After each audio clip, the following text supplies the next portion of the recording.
ายดีท่านผู้ชมเนาะยินดีต้อนรับสู่ช่อง VTR Physics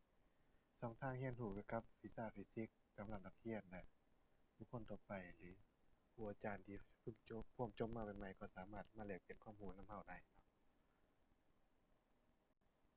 ในมื้อนี้ตามเคยเนาะเรามาสรุปเนื้อในบทเรียนตามแบบเรียนที่ศึกษาชั้นมัธยมปีที่7เนาะในวิดีโอนี้แม่นเราจะเข้าสู่ภาคที่2จะเว้าเกี่ยวกับการสั่นไกวและเข้าสู่บทที่3การสั่นไกวแบบกลมเกลียวหรือเขาเอิ้นอีกชื่อหนึ่งว่าการสั่นไกวแบบง่ายดายเนาะแต่ภาษาอังกฤษมันว่า Simple Harmonic ข้อที่1มโนภาพเกี่ยวกับการสั่นไกวแบบกลมเกลียวเมื่อเว้าถึงการสั่นไกวแล้วสิ่งที่เราจะคิดถึงง่ายสิ่งที่คนเราจะคิดฮอดเป็นอันดับทับอิฐส่วนหลายจะแม่นการไกวอูเนาะถ้าว่าถึงการสั่นไกวส่วนหลายคนเราจะคิดฮอดเพียงแต่การไกวอูเป็นอันดับต้นๆและตัวที่2แม่นเกี่ยวกับโม่งลูกตุ่มในสมัยก่อนเนาะโม่งลูกไกวเขาเอิ้นซึ่งการสั่นไกวแบบกลมเกลียวมันจะหมายถึง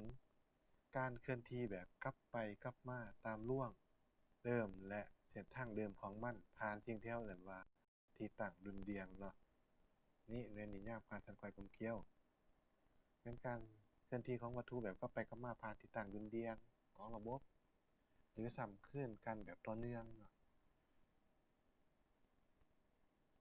ะซึ่งรูปร่างมันจะลักษณะแบบนี้เช่นถ้าเป็นลูกตุ่มมันจะสั่นไกวผ่านที่ตั้งดุลเรียงถ้าจะสังเกตว่าที่ตั้งดุลเรียงมันจะอยู่ในระหว่างกลางนี้เนาะ แม่นวัตถุจะสังเกตว่าเวลาวัตถุมันเคลื่อนที่น่ะมันจะพยายามกลับคืนสู่ทิศทางเดิมและเคลื่อนที่กลับไปกลับมาผ่านร่วงและทิศทางผ่านร่วงเดิมเสมอเนาะเป็นรูปแบบที่1รูปแบบที่2ลักษณะของลอซ่อก็คล้ายๆกันเช่นลอซ่อเมื่อวัดจำนวนสารมันจะมีทิศทางเดิมของมันอยู่บริเวณนี้นะรูป A เมื่อเราดึงลอซ่อออกปั๊บแสดงว่ามันเคลื่อนย้ายออกจากทิศทางเดิมจากนั้นเราปล่อยลอซ่อมันจะพยายามดีดตัวเข้ามาหาทิศทางเดิมคืน เมื่อดีดโต้แล้วมันจะดีดเด้งไปเด้งมาแบบนี้เรื่อยๆซึ่งมันจะผ่านจุดนี้เนาะจุดของรูป A ที่เราขีดลงมานี้แม่นจุดดุลเรียงของลอซ่อเนาะนี่ก็ถือว่าเป็นการสั่นไกวคือกันหมดนะสำหรับข้อหนึ่งข้อที่สองสมผลการสั่นไกวแบบกลมเกลียวข้อที่หนึ่งจะว่าถึงสมผลระยะเคลื่อนย้ายเนาะซึ่งระยะเคลื่อนย้ายหมายถึงหยังระยะเคลื่อนย้ายจะหมายถึงระยะห่างระหว่างวัตถุหาที่ตั้งดุลเรียงนี้ลักษณะเขาเอิ้นว่าระยะเคลื่อนย้าย เช่นลูกตุ่มอยู่ซ้ายมือหาหูลูกตุ่มอยู่ระหว่างกลางนี่เอิ้นว่าระยะเคลื่อนย้ายหรือระยะห่างของมันซึ่งรูปมันอาจจะเป็นลักษณะกลมๆนะแต่ว่าเวลาเราแต่งแบบแถจะพิจารณาคล้ายๆรูปสามแฉกจะเป็นเส้นซื่อเนาะซึ่งสมผลระยะเคลื่อนย้ายมันจะมีอยู่2รูปแบบคือ1นี่แม่นอีกรูปแบบสมผลตามตำราซิม2แม่นรูปแบบสมผลตามตำราโกสหรือว่าโกซินนั่นเองซึ่งสมผลพวกนี้ส่วนหลายจะขึ้นแก่เราจะกำหนดเริ่มนับการสั่นไหวมาตั้งแต่จุดใดหาจุดใดเนาะ สูตรก็คือระยะขยายแม่น x เท่ากับ a sin โอเมก้า t บวกเทตา0หรือเฟสเริ่มต้นหรือเป็นน้ำหนักกวนแม่น x เท่ากับ a cos โอเมก้า t บวกเฟสเริ่มต้นเนาะซึ่ง x นี่จะหมายถึงระยะเคลื่อนย้ายสัญลักษณ์ระยะเคลื่อนย้ายของวัตถุเทียบใส่ที่ต่างดวงเดียงแม่น a นี่มันระยะเคลื่อนย้ายใหญ่สุดหรืออีกสิ่งหนึ่งว่าระยะเปลี่ยนเนาะซึ่งทั้งสองอย่างนี้มันจะมีหัวหน่วยเป็นแมปหรือซังติเมตรแต่ว่าเขาเปลี่ยนเป็นหัวหน่วยมาตรฐานเป็นแมป โอเมก้าที่บวกเฟสเริ่มต้นมันจะหมายถึงมุมเฟสหรือว่ามุมของการเคลื่อนที่นั่นเองของการสั่นไหวนั่นเองหัวหน่วยแมนราเดียนและโอเมก้าเป็นความหมายมุมการเคลื่อนที่หัวหน่วยแมนราเดียนต่อวินาทีเซตาศูนย์จะหมายถึงเฟสเริ่มต้นของการสั่นไหวเนาะหรือมุมเริ่มต้นของมันมีหัวหน่วยแมนราเดียนต่อมาเนาะถ้าจะสังเกตว่าสมผลการเคลื่อนที่สมผลระยะเคลื่อนย้ายหรือว่าสมผลการสั่นไหวนี่มันจะมีลักษณะยาวกว่าปกติเราจะมาอธิบายแบบ คร่าวๆให้ฟังเนาะว่าเป็นหยังสมผลมันถึงยาวกว่าสมผลทั่วไปคือเริ่มพิจารณาจากรูปที่1ก่อนเนาะรูปที่1นี้จะเป็นรูปเบื้องซ้ายมือนี้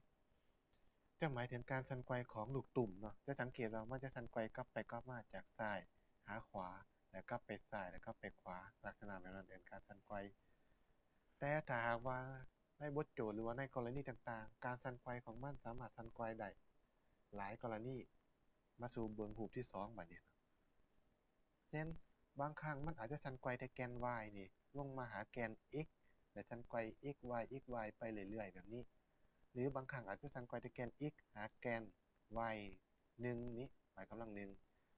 สั่นไปสั่นมาเรื่อยๆหรืออาจจะมีกรณีที่มันสั่นไกวตั้งแต่แกน y หาแกน x หนึ่งนี้สั่นไปสั่นมาและอาจจะมีกรณีอีกหนึ่งแม่นสั่นไกวแต่แกน x หนึ่งหาแกน y เนาะซึ่งมันสามารถสั่นไกวได้หลายกรณีเมื่อเอาหลายๆกรณีนี้มารวมกันจะสังเกตว่าการสั่นไกวของมันจะเป็นลักษณะคือกราฟรูปวงม้วนแม่นบ่ถ้าเกณฑ์การสั่นไกวลักษณะคือหูวงม้วนแน่นอนมันจะเคลื่อนที่ไกวไปไกลมาเป็นลักษณะหูม้วนแบบนี้มันจำเป็นต้องเอาสิ่งที่เราเอิ้นว่าความไวมุมเข้ามาเกี่ยวข้องนำในสมผลและถ้ามันมีความไวมุมแน่นอนความไวของการเคลื่อนที่ถ้ามีความไวการเคลื่อนที่สิ่งที่จะพิจารณาความไวนั้นได้ก็คือต้องมีเวลาเห็นบ่เมื่อมีเวลาแล้วและเมื่อเนื่องจากมันจะเริ่มสั่นไกวจากจุดใดจุดหนึ่งมันต้องมีสิ่งที่เอิ้นว่ามุมเริ่มต้นของมันนั่นก็คือมุมเซตาและเมื่อมีมุมเริ่มต้นเกิดขึ้นแน่นอนมันจำเป็นต้องมีใส่ตำราไตรมุมมิตินั่นคือโกสินตั้งเข้ามาพัวพันในสมผลนำเพราะฉะนั้นเราจึงได้สมผลที่ยาวกว่าสมผลทั่วไปหน่อยหนึงเนาะคือระยะขยายเท่ากับ x เท่ากับ a sin โอเมก้า t บวกเฟสเริ่มต้นหรือเซตาศูนย์เนาะนั่นเป็นที่มาเนาะเข้าสู่ข้อ2.2สมผลความไวของการสั่นไกวสำหรับความไวของการสั่นไกวมันจะหมายถึงการเปลี่ยนแปลงระยะเคลื่อนย้ายตามเวลาเนาะหรือเราสามารถใส่เว้าอีกคำหนึ่งได้ว่าสมผลความไวการสั่นไกวจะหมายถึงผลตำราขันหนึ่งของระยะเคลื่อนย้ายแม้สูตรมันจะมีลักษณะแบบนี้นี่เป็นสูตรที่เราสรุปออกมาได้เนาะสำหรับสูตรที่มาของสมผลและสมผลถ้าจะเฮ็ดคลิปต่อไปอีกต่างหากเนาะแยกออกอีกต่างหากเนาะเพราะฉะนั้นความไวจะมีค่าเท่ากับบวกหรือลบความไวมุมหารสองของระยะเปลี่ยนกำลังสองลบไประยะเคลื่อนย้ายกำลังสองเนาะซึ่งเครื่องหมายบวกหรือลบมันจะหมายถึงเส้นค่าบวกถ้าหมายถึงวัตถุเคลื่อนที่เข้าหาจุดดุลเดียงของมันเขาจะกำหนดทิศทางนั้นเป็นค่าบวกแต่ถ้าวัตถุเคลื่อนที่ออกจากจุดดุลเดียงเขาจะกำหนดทิศทางนั้นเป็นค่าลบเนาะหมดนะสำหรับข้อ2มาไปสู่ข้อ2.3ความเร็วของการสั่นไกวเนาะความเร็วของการสั่นไกวหมายถึงการเปลี่ยนแปลงความไวของการสั่นไกวตามเวลาหรือเราสามารถบอกอีกอย่างหนึ่งแม่นผลตำราขันหนึ่งของความไวหรือผลตำราขันสองของระยะเคลื่อนย้าย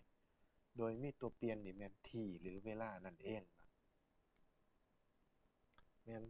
สำหรับบทนี้ถ้าไผแก้ผลตำราบ่เป็นอาจจะสับสนเนาะเวลาพิสูจน์สูตรเนาะซึ่งถ้าจะสรุปไปเลยในการพิสูจน์สูตรถ้าจะแยกออกเฮ็ดเป็นอีกคลิปหนึงตามหลังเนาะคือนี่ a เท่ากับผลตำราของ v ตามตัวเปลี่ยน t มันเท่าจะได้ a เท่ากับลบโอเมก้า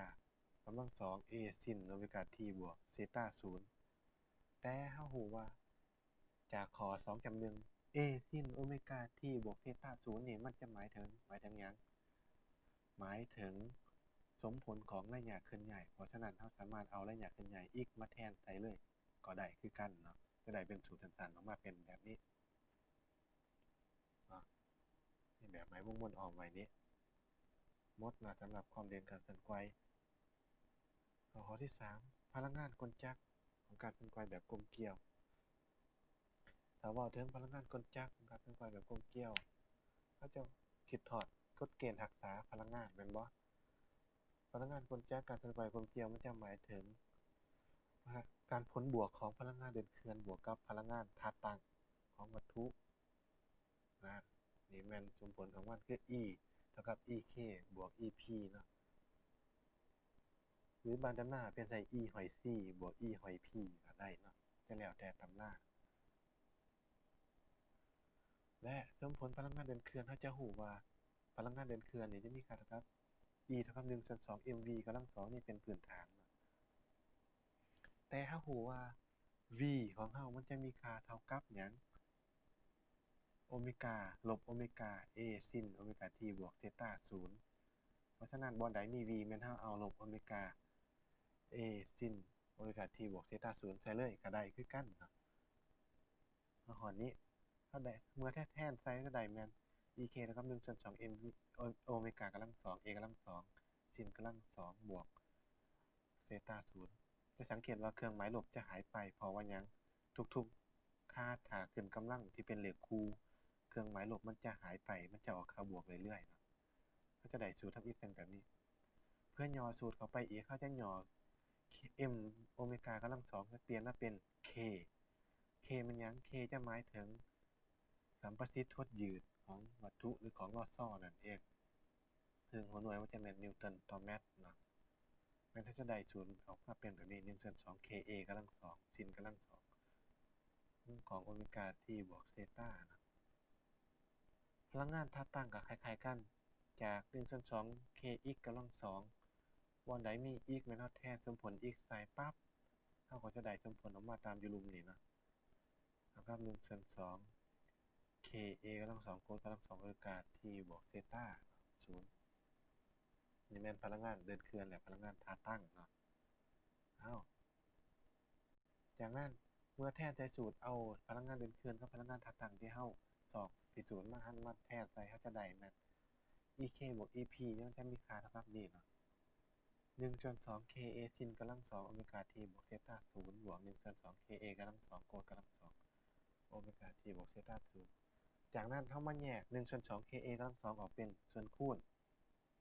แล้วมันจะเหลือเพียงในวงขอนี่แม่น sin กำลังสองบวกให้โคดกำลังสองยังจือได้บ่สมผลไตรโมมิติ sin กำลังสองบวกโคดกำลังสองจะมีค่าเท่ากับ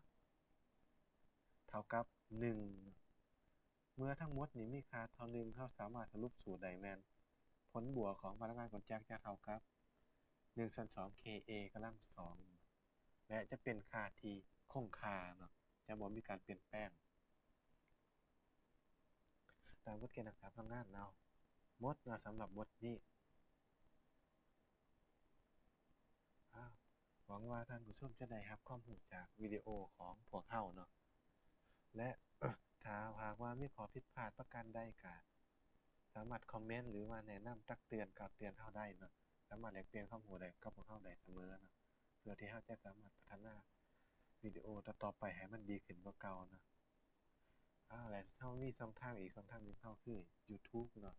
VTR Physics หรือ Facebook ก็มีเพจของเราเอิ้นว่า VTR Physics คือกันเนาะเป็นเพจที่เราสร้างขึ้นมาจุดประสงค์แม่นแลกเปลี่ยนความรู้เกี่ยวกับฟิสิกส์หวังว่ามันจะเป็นประโยชน์ให้แก่นักเรียนนักศึกษาผู้อาจารย์ต่างๆและรวมทั้งบุคคลทั่วไปที่มีความสนใจนำมาฮอดนี้คลิปวิดีโอของพวกเราก็หมดเพียงเท่านี้ขอขอบใจ